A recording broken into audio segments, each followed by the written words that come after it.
You know what really grinds my gears? This whole government knows better than you attitude. Take, for example, in Connecticut, there's a 17-year-old girl named Cassandra who has cancer. She has decided that she does not want to undergo chemotherapy. Her parents back her up on that. The state, however, is forcing her to undergo chemo against her will. Now, if I were in her shoes, which I can't even imagine, and the doctor told me you have Hodgkin's disease, it's one of the more treatable types of cancer. With chemo, there's an 85% chance of survival. Without chemo, there is a near certainty that you'll die within 2 years. Yeah, I'd probably choose the chemo, but I'm not her. That's her body, that's her choice, that's her business. I've read quotes from her and she clearly understands the risk of what she's doing. She says she believes in the quality of life, not the quantity. Direct quote, "Everyone, including myself, should have the given right to say what you do or don't want to be done to their body." The state can literally kidnap you and initiate medical treatments on you that you don't want. Okay, it does sound outrageous when I say it like that, but isn't that what's really happening? The government is overriding a decision that she made about her own life and body. Which reminds me of the Brittany Maynor situation.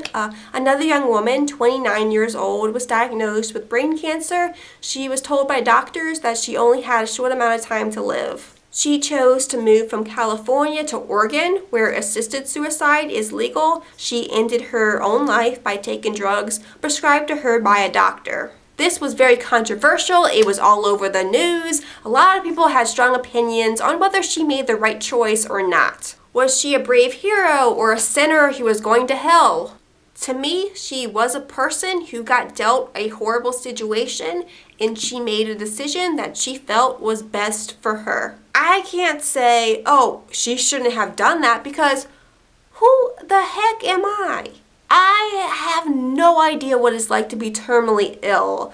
I can't even imagine it, so I don't know what I would do in her shoes. I'm told, however, that a lot of people accept their fate.